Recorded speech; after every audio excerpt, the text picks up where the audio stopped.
always wonder what I'm going to say on my intros. I want to exit from this despair. I want to also give a warning to other creatives. Create like it's your last, because with the reversal of Roe, they're not going to stop there. If you have something meaningful to say that is going to shed light and bring happiness to the world, you better do it before the conservatives decide. And that's how I want to begin my day, every day. Creating something new, interesting, and that's educating, and it expand the world instead of bringing darkness.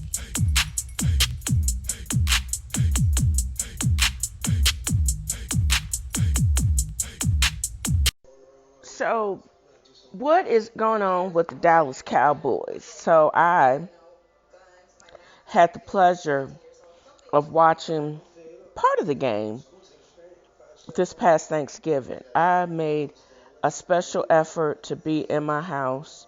And I try to be in my house most holidays because in the last several years, I have loved and at most liked where I live. So I was in my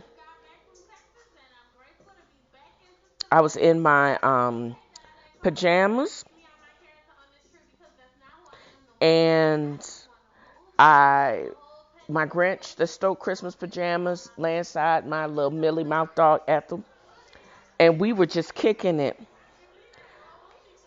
And I had many things queued up on the streaming service, and the Dallas Giants game did not disappoint.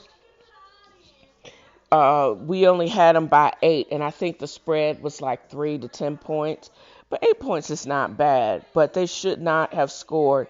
The Giants should not have scored that last touchdown in the fourth quarter because they had been scoreless since the half. However, I have the full, probably if I can figure out how to do it from the NFL channel, I have a full game recap in the extended notes. But since that aired, or the game aired on Thanksgiving Day, there has been a whole bunch of stuff that has come out with Jerry Jones. And anybody that is a diehard Dallas Cowboy fan knows that Jerry Jones has owned the team since forever. Let's see. When did Jerry Jones buy the Cowboys?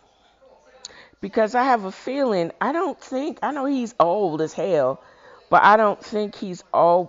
See, University of Arkansas, 1964. He was the co-captain, so he played ball. And he didn't buy the Cowboys until 89. What?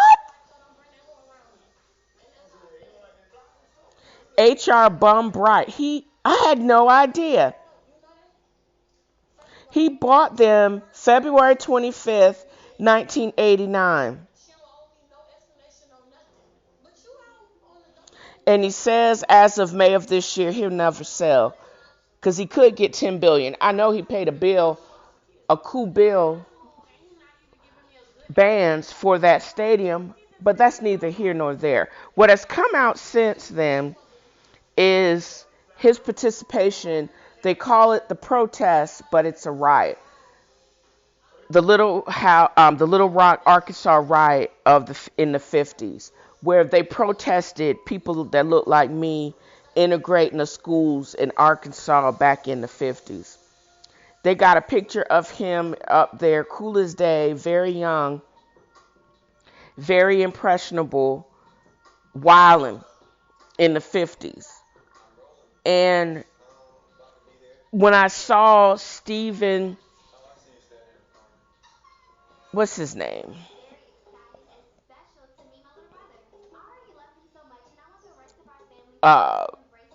Stephen Smith, the most player hater rated in the world of the Cowboys talking in favor of him, I knew I had to watch this crap. Um, I don't think that in this country, even in 2022, real old rich white dudes, cisgender hetero mugs that were born and raised in the South or shit in the North during the same period of time that Jerry Jones has existed, either they are or have hooded cousins in this country. And you can't tell me that we can't do some facial recognition and recognize several high-ranking officials of several Fortune 500 companies, as well as in the highest ranks of government from the North, the South, and from the North that have that kind of history. I think we need to be for real. And them trying to make him this late in life make atonement for that. They have like a whole list of things that Jerry Jones has to do to make atonement for his past hooded and racist path. So I'm not sure if him doing any of these things is really going to change the fact that he was a grand dragon. Because I always looked at his Popeye looking self. I always thought he was, but we just got the pictorial representation of it. Is it cool? No. Is it going to change my mind from being a hardcore Dallas Cowboy fan? Probably not. I don't need Stephen A. Smith or anybody else commenting on it saying we need to cancel the Cowboys, because that's not going to happen. The Cowboys are more than Jerry Jones. I didn't realize it wasn't until '89 when they were some real hood Negroes. Even when he took over the betting, online betting, black folks has made this dude a mint. He is going to die leaving his family a legacy. And even that I don't care about. All I care about is the offense being consistent. I care about Dak Prescott not throwing an interception. I think about him not getting sacked. I think about the defense being the most scariest defense in their conference. Those are the only things I care about. The Dallas Cowboys are more than Jerry Jones, and now I understand why. Because he bought them later in his life and in his career, and his treacherous background should not taint this team. And we're not going to cancel them like nobody's going to cancel Kelly Rowland for supporting Chris Brown, or why Letitia Williams is being dragged again for anti-vaccine tweets that she did back in 2020. It's not understandable. None of them should be mentioned in the same breath. You know what I mean? And so I'm going to say this. Do I think Jerry Jones is a racist? Probably. Is he born again racist? I don't know. Don't care. As long as he doesn't get in the way of the Cowboys getting to the playoffs, and maybe for the first time in 20 fucking years, since he's probably taken over the team, getting to the Super Bowl. That's all I got to say about that. I graduated.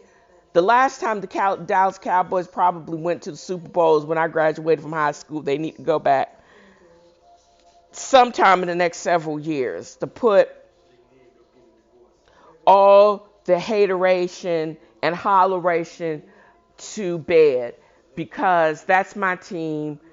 And I'm glad that I'm not going to penalize that's stupid. I don't own now nickel and that dime about the Dallas Cowboys. You know what I mean? They made some overtimes. I'm still confused why the Giants were able to make that last touchdown. That they basically the defense was there was a different call for the defense, but I honestly think that the team will go on like they have gone on in infamy since they took that picture of Jerry Jones. And don't get it twisted, those weren't protests. It was riots, very similar to what went down in the Capitol on January 6th, because a whole bunch of white folks felt some kind of way about the government being truly representational of everybody and not just a whole bunch of people that look like them. Don't get it twisted. I don't know if Jerry Jones is a born again racist. Don't care. But y'all need to stop fronting that a hooded cousin is not in all of y'all backgrounds. And that's all I got to say. These are the little things that people don't quite get, that you have to think about, especially right around the holidays. I wish I had my bells, my twinkling bells. I'll try to see if I can loop that in when I edit the podcast. But check it out.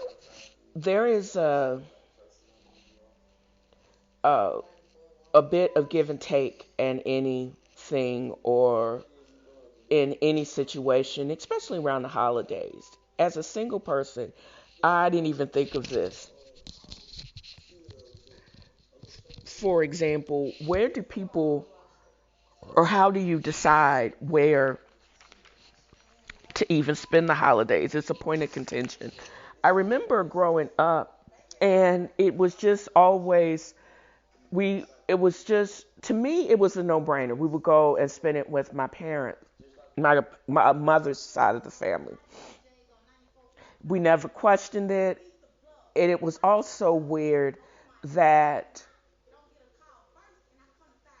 my father, through his own issues and depression and maybe PTSD, he didn't. We couldn't understand. I didn't understand it then, but I understand it now. Some people don't do well around the holidays, and being reminded of certain things can be triggering to people. So they're cool, and I'm like this now. They're cool around their primary family, but being around a whole bunch of other people, loud talking, etc., that may not be something that they would desire. So becoming infuriated and not being able to express those feelings, or it being outside of the wheelhouse, or at the time, um, uh, you would show a side of weakness, and we didn't have the words to be able to verbalize those types of feelings, and not being able, or feeling that you not being able to help, uh, ask for help because you were going through your own psychological issues. Black people at the time didn't do that. So the whole thing around holidays, I think about it a lot because I'm sitting here in my pajamas, and that's what I did. I sat in my pajamas, ate food, took nap, watched TV.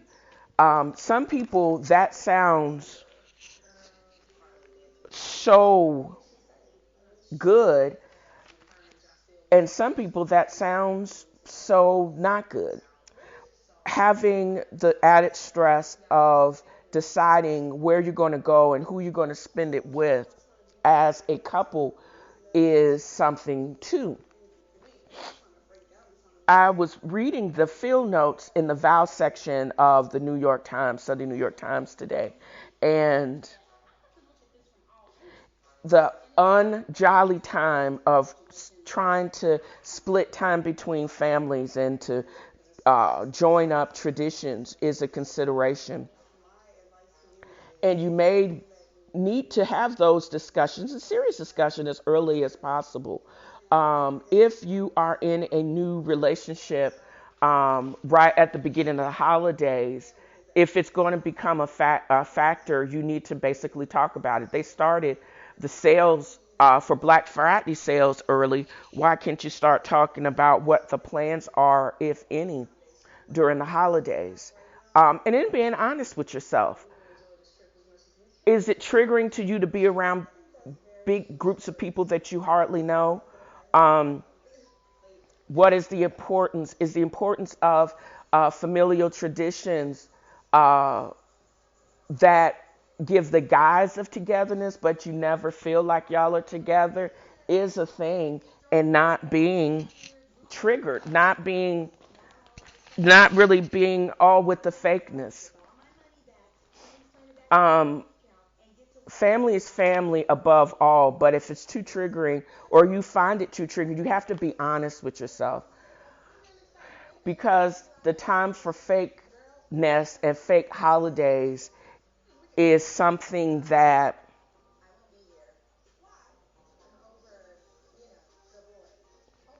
the fake holiday is a real, it's actually a real thing.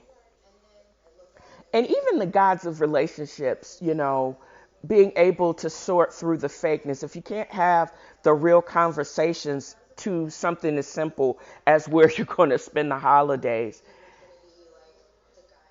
that is on the surface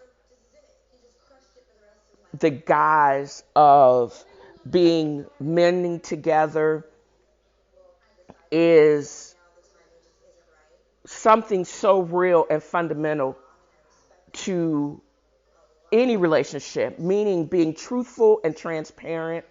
Those things, even though they may hurt somebody's feelings, but then you can explore that, and then you can actually, man, why you hurt their feelings, and then come to some resolution. That's the whole thing, I think, behind wanting realness, wanting something that, instead of avoiding the difficult conversations, how can we have the difficult conversation and still not either, even if we did get our feelings hurt, how you can actually address it and still mend the hurt feelings, etc.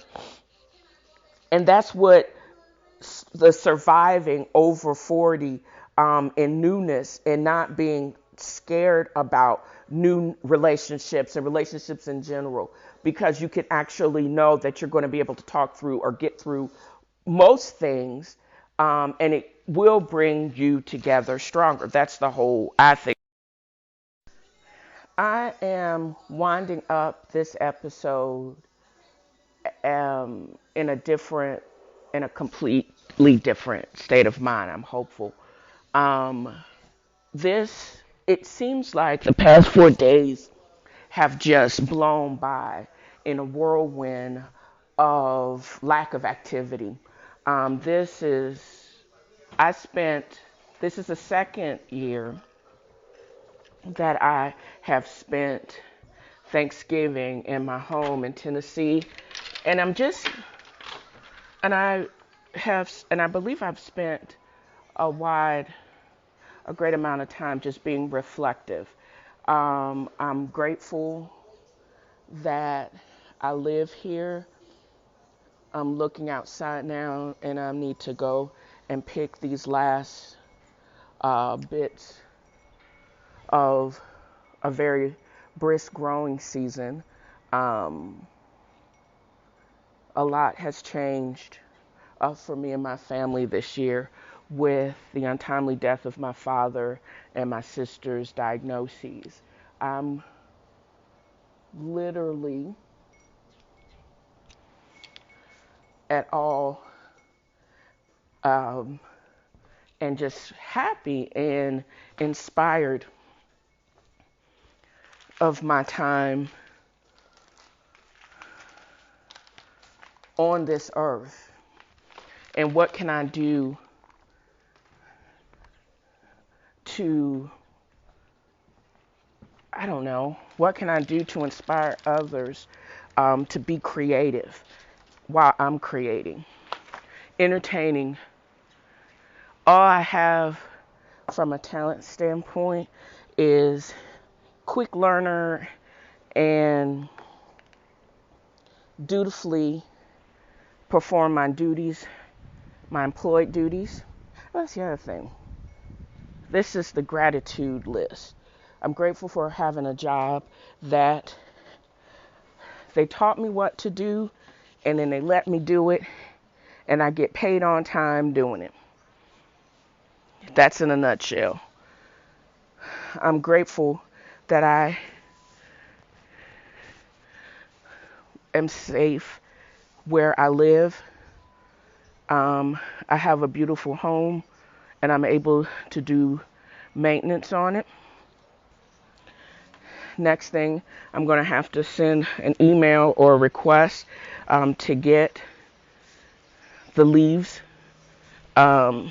addressed and out of my yard. And also from around my pool. I'm grateful that I have a little dog that's not sick and she's back on her food. I am still being exposed to some really great books. I was hip to Octavia Butler a couple of years ago, created a whole list in my online bookstore dedicated to her. Sci-fi books. She's one of the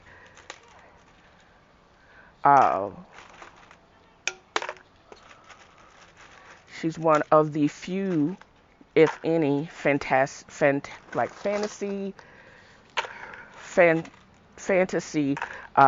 sci-fi black thrill writers. If you read the paper, she's experiencing a renaissance with a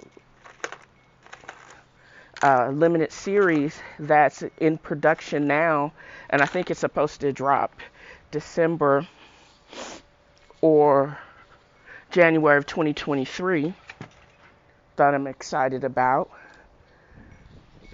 And I mention her here because even her journals, she wrote a series of books, had very limited success during her lifetime. And it was a short lifetime because she passed away after a fall in the 80s. Very little known and celebrated during her lifetime, and now she's experiencing a brand new discovery. It's really funny to me when people think they found somebody, but people in the know have known about their greatness for a very long time, and this is what is going on with Octavia Butler. One of the things, or two of the things that are on her hit list about the things that she wanted to accomplish in her life: I will travel whenever and wherever in the world that I choose, made difficult if due to the pandemic and also due to increase in social anxiety. So I'm still grappling with that one. My books will be read by millions of people. Actually, I would love my book to be read by millions of people because then I could collect those royalties. But if I can't have a book, I wish millions of eyes are going to be on one of my screenplay if it goes into production and it actually gets released. I plan on being one of the greatest undiscovered authors and screenwriters on this side of the Mississippi, where people will go pull through just to get time with me. And with the digital age, I can be anywhere at any time, just a Zoom call away. I want people to know my work, but balancing it where they don't think they know me. But what they do when they see my name, I will want them to expect to be entertained and also to learn something. I can only do that if I'm free to create. doing what I necessarily need to do to create great works of fiction is how I want to roll. And what do I have to do to continue to get the inspiration, finding my muse in different ways and different times? I think it's just right on the cusp, and making the adjustments as much as I possibly can to make those things a reality. So I'm putting it out into the atmosphere. I have the beautiful home in a great neighborhood. I hope my work will help other black youngsters broaden their horizons. If I can't travel there, at least I can go there in my mind and create the story that will make other people want to travel and maybe encourage me to broaden my horizons and start traveling again. I want my books and screenplays to be read by millions or seen by millions on the big screen or the small screen for that matter. So be it. Let's get to it. And for a futuristic foretelling of Octavia Butler, this is from a piece by Linnell George, and again in the New York Times, Sunday New York Times. And she's science fiction, sci-fi. She is a sci-fi author. There's a great photo of Octavia Butler later in life. And again, she's had more articles and been on many syllabuses now in the last 16 years after she's gone away from here than what her work was being studied and applauded. She did receive a MacArthur Genius Grant, and then her works are being her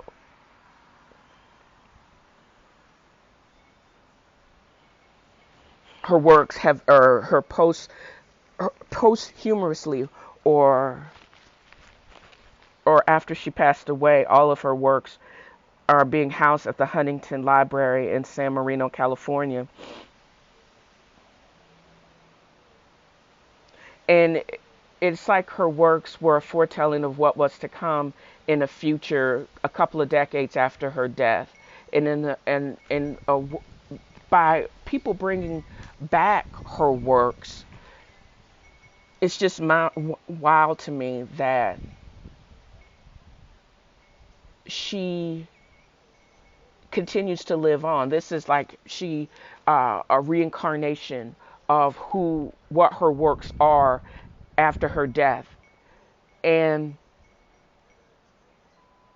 because they look at it different takes, they're bringing it to film. It's like, I wonder if she would have allowed this if she had lived. You know what I mean?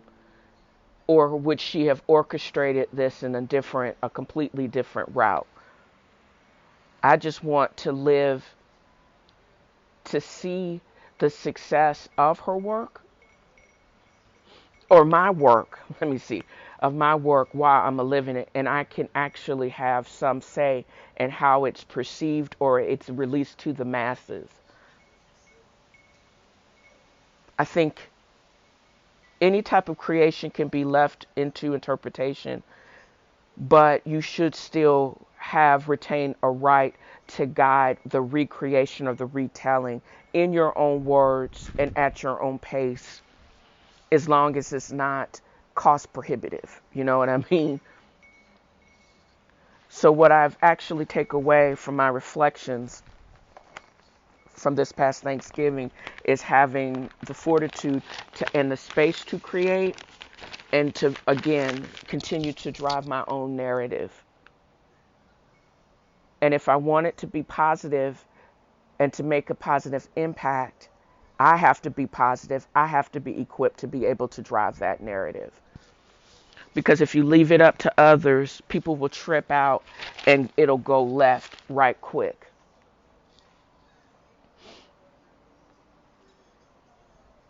So that's where I'm going to leave this. I think I have a little bit more writing and expansion to do on one of my screenplays while I am at it, and to continue to expand my work on another screenplay about a black female serial killer who's brought to justice by the Black Lady Pinkerton, the head of the Lady Pinkerton PI Society, PI agency. Maybe I see a little book series. I think so. And then I could actually use it as an adaptation that it can be and then be adapted into a screenplay, etc. Huh. And how do you bring like a serial and serialize it so it could be done on podcasts, it could be done on Audible, it can be done in different manner of facts. And I have to look up, is there a Black Lady Pinkertons? I know there is a whole lady detective novel. That's in the back of my mind. But I wonder if one of those types of series already doesn't exist in the United States, because that one is set in Africa. But I don't think I don't know, but I'll look it up to see if there's these types of series that exist, because I'm thinking I'm going to put it again. It's going to be in Memphis, and through a series of events, how this detective solves murders. Murder mysteries. That may be my new calling, because it allows me to research and investigate these types of crimes and these types of women, and then expanding it into a story. But it does sound like a book series as well as a limited series on television, as well as quasi Netflix Prime release for a full feature. But girl, I just need to get to writing, huh? What a little bit of sleep and a lot of rest will do for you, and a hot bath and Epsom salts will clear out your mind and allow you to be able to create ideas for other options to write. That's what's up, y'all. So I watch a lot of reality TV and went to the movies, etc. So this next section is, I don't know if you can term it, the gripings of an old lady that probably needs more hobbies but ain't getting none because I don't feel like it. So I was watching live TV, and now the new trailers or the new advertisement for Black Panther, which has been opened up at like 300 million, which is almost unheard of worldwide, and did very well domestically.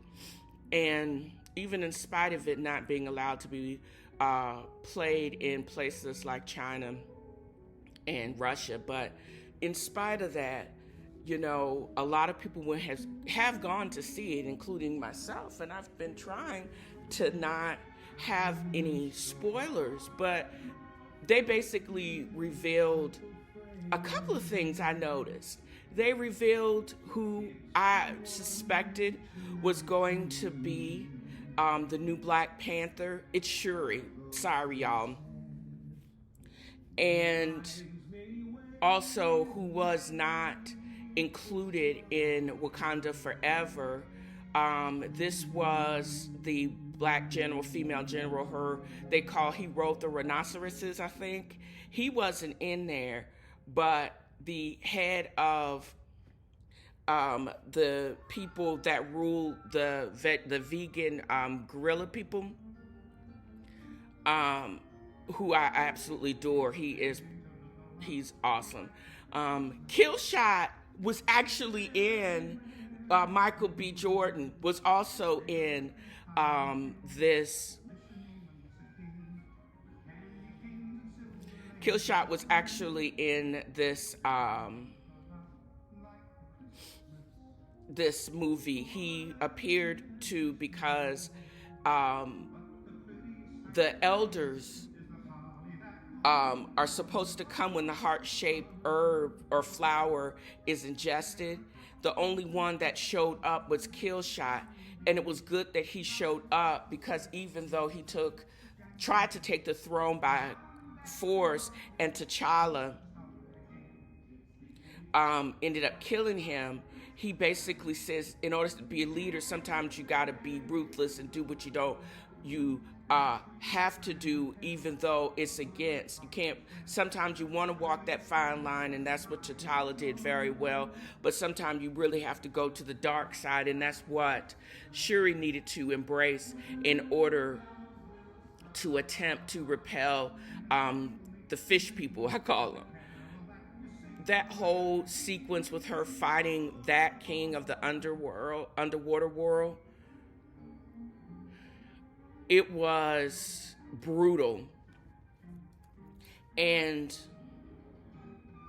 the future of Wakanda, and there's basically two Wakandas. There's one under the sea, and then there's one, and there's also one in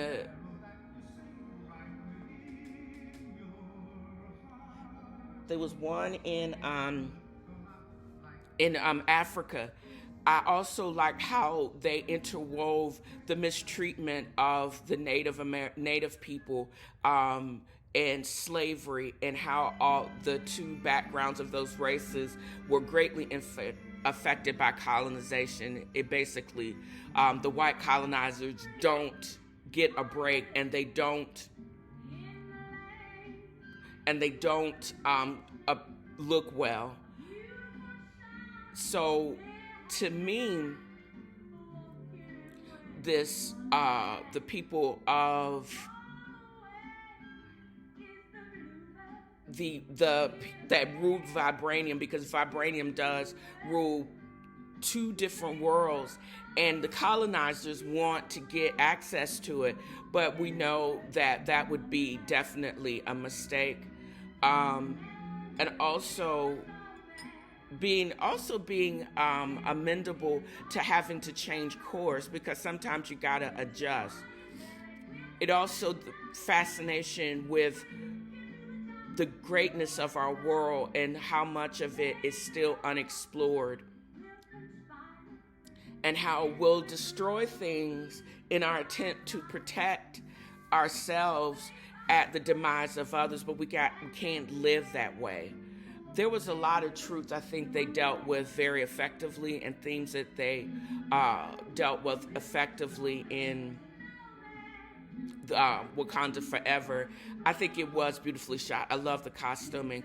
I like the writing. I like the music. I like the action. It's like probably one of those great movies that make it easy, very, very easy for you to see it multiple times, because I know I'm going to go see it again when I go to Virginia. I'm also going to probably end up buying either the streaming and probably the DVD, because I did that with the first Black Panther. I'm really just excited about what is to come, you know. Also, in this past weekend, and just hot gossip and hot not, I guess, Portia Williams from The Real Housewives of Atlanta had her American wedding to a Simon, and I know I'm going to mess up his last name, Gabadia. He's actually a Nigerian prince in a real one. Technically, he actually is CEO of some petroleum company, and the pictures actually on Facebook and on Instagram absolutely look gorgeous. I didn't know that she's 41 years old. I didn't think she was that old. what's the deal about that? Uh, she still is a housewife. She actually now is married to the ex-husband of one of her friends from the show. I guess the lady girl's name is Cynthia, who was still married to Dude on season 13 when she was introduced as Portia Williams' friend. They get divorced, and within like a very short period of time, they had announced that they had started dating and then they had gotten married. All I want to know is, long as he ain't on the DL like they said Cordell Stewart was, and he makes her happy, that's all it really matters. What I do remember about this girl, because I didn't really watch season 13 like that, is I always thought Portia Williams was stupid. Her grandfather actually, or her family, was really involved with the civil rights, and she didn't know basic history. And the shade that, what's that girl name? That former Miss USA. That was the other thing. Threw shade at her because, number one, she gave her title was incorrect, and then she didn't know something basic about where the house and involvement in the movement. And in season 13 it showed Portia very vigorously, like Yandy, who was all, I think I saw a photo of her and Mendices at her wedding, involvement in the Black Lives Matter movement and being arrested, etc. So she definitely made up for her earlier stupidity during the show. What else in the Atlanta news?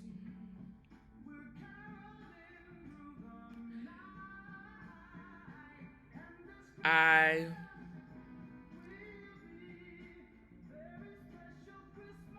don't have a whole bunch. I saw something which I thought was crazy.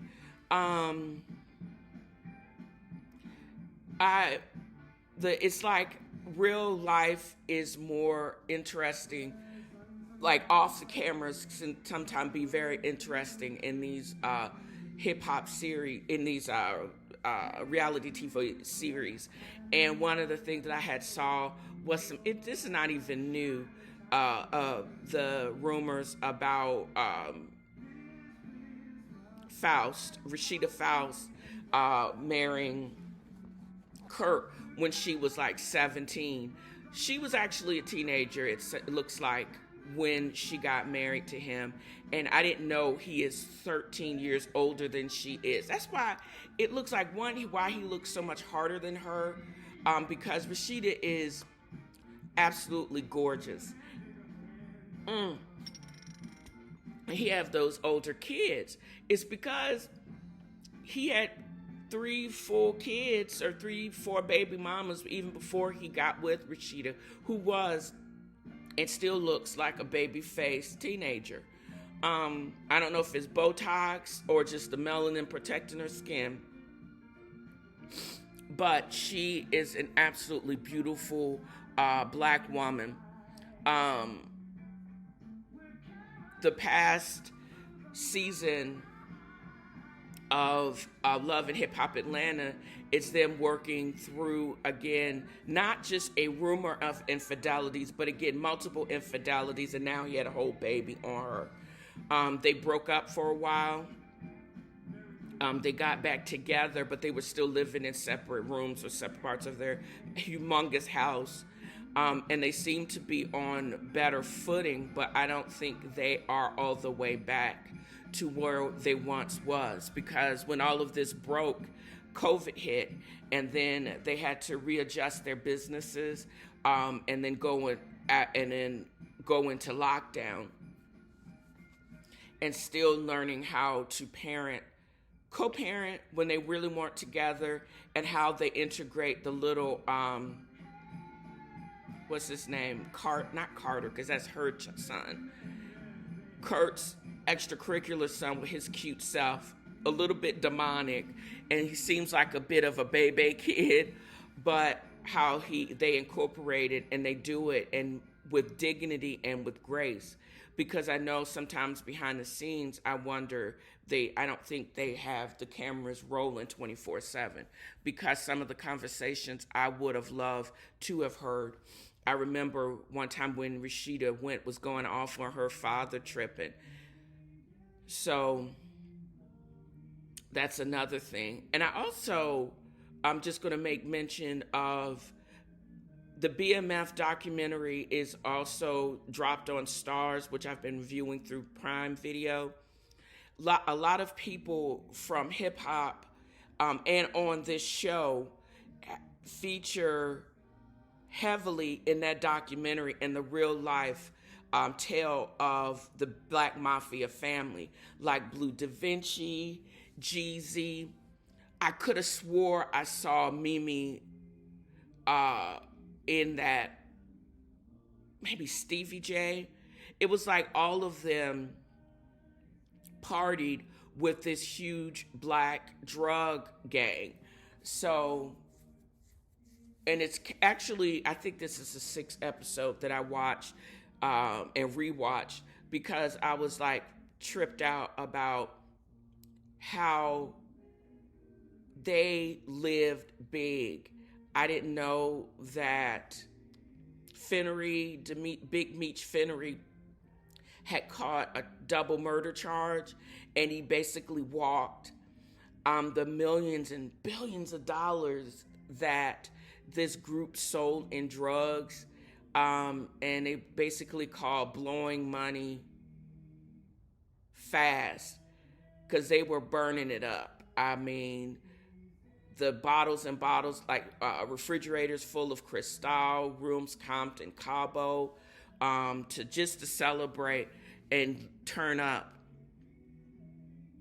while they were in Mexico. And speaking of the turn up, I'm skipping around a little bit because I took notes, but then I don't know where I put the notes.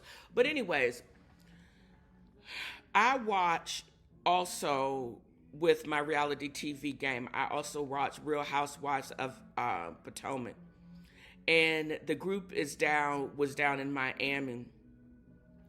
The beefing and ill will, you could see, and tension started even before they left DC. All of the girls were invited down to Miami to a house that one of the newish characters, Mia, had rented. I'm sure it was comped through Bravo. A house on the bay, one of those beautiful open houses. And even though it's on the bay, they had a full-size pool, jacuzzi, etc. There was controversy about who got what room. They were trying to play fast and loose with Candace, because it looks like a lot of the girls don't really like her that much, but she does have some relationships with some of them. And they go to bar 1, which is Peter from another Real Housewife. He's ex-husband of Cynthia Bailey. And it just goes left with Mia throwing a drink at Wendy, who is the doctor. She's a PhD. And I think I mentioned in a previous episode about how dismissive and how she is, but it all got going left when Mia just started going off, because Wendy, being her usual stank, fake, dismissive self, basically mentioned something kind of out of, I don't know, something that either Mia took wrong, or she was just, she was throwing shade at Mia's husband. And they just going back and forth, and then ended up with her throwing a drink and then bucking up against her again. And they cussing each other out. Some real ratchet, loving hip-hop shit. But it was just one of those things that Wendy ends up leaving the house. They end up going back in separate cars. Karen gets accused of being two-faced when I think they're all two-faced, shady, and backstabby. Mia says she wants to go home, but then she doesn't leave because Wendy leaves. And even though Wendy got the drink thrown at her, the lines of allegiances are drawn. Candace and Messy Ashley, because they go to meet with Karen, go to meet Wendy for lunch on Karen's birthday because Mia refused to have a party at the beach, and that's why she gets madder, and she's threatening to kick everybody out of the house that doesn't side with her, even though she was dead ass wrong for throwing a drink at that girl. But the highlight of this all was them meeting Trina. Trina is one of an elite group of rappers from that basically rapped our theme music and background music for the 90s. And again, I didn't get really into her music and Trick Daddy and them until Love and Hip Hop Miami, and to mention of them on The Read, another popular podcast. My podcast is definitely not as popular as The Read, but their love of Trina and that era of rap is, phenomenal, and that's how I got hip to it. But anyways, they meet her because Trina actually does a hook or features on Candace's album. And it sounds like it's going to be pretty good. The song, it's a vibe. It really is a good vibe. And there's a couple of things about this show. I would never, if I want to go to Miami and enjoy the beauty that was just that house, they didn't even have to go anywhere. They could have just ordered in or had a chef come and prepare great food for them. They having lobster for breakfast, girl. But what I do know is there would be no way in hell I would go to that beautiful of a spot, either Cabo, with that group of people. Did it one time, won't do it again, because you're not going to ruin my vibe. But the level of fakeness, two-facedness, there would be no way I would have traveled anywhere with the group of women that is that type.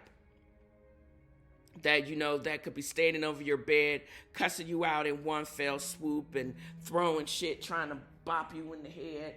Nah, girl, ain't nobody fitting to do any of that. And that's how that trip has gone. And them capturing it on video, I don't think it even gives it justice, because anybody in their right mind would never and would not want to travel with anybody like those women. And that's just how I personally feel. And I'm sure other people would personally feel that trip looked like it cost $500,000. Ain't nobody gonna drop that kind of cash for it to be all spoiled because people don't know how to act, and they don't act with human decency and kindness. So I don't know. The Miami turn up was a big letdown or turn down because people still got a whole bunch of money, but doesn't buy you class, doesn't buy you a basic humanity, because they got down there and acted like a fool.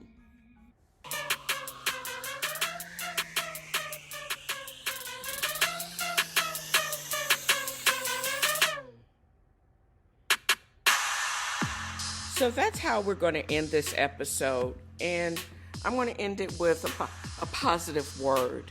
I used to scoff at people making this statement because of its simplicity, or maybe because it sounded more like an admonishment that I was being everything but kind.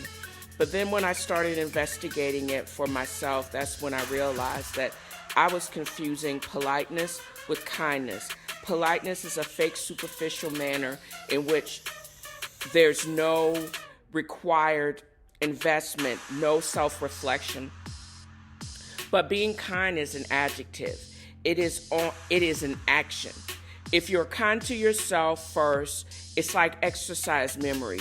You will continue and be kind to others. Let that sit with you for a while. I'm going to try to be kind to myself. I'll be kind to others. It's very simple, and you got to repeat it. Lean into the spirit of a new year by counting your blessings, giving to others, and spreading happiness. I know I will. And this episode or this podcast is my means to spread joy and happiness and light and enlightenment. There's so much going on with aggression and just meanness. But if I can leave you with one small positive thought, start your day with that, that can change everything for you. And just basically change your day. Don't forget to check out Dale's Angels Inc. for the notes on this podcast, as well as other works by CQM that are, and other contributors that are in work or in being edited right now. Also, check out my Instagram feed, TNFro is Reading. You can check me out on Facebook, TNFro is Reading Book Club, as well as my YouTube channel, TNFro is Reading and Eating. And what I'm just chatting and streaming at TV Food Wine Girl on Twitter. Navigate to Writer's Block Coffee or shipabagadicks.com. Use my promo code TNFro Coffee or TNFro Got Jokes, respectively, to get a percentage off of your order. Don't forget to drop me a line at TNFroWasReading@gmail.com. All non-trolling messages may be actually read online, and you can do the same if you are in Podbean or Anchor or wherever you listen to the podcast. And again, shedding light and positivity. And I hope you guys enjoyed this episode as much as I've enjoyed creating it. Until next time, bye.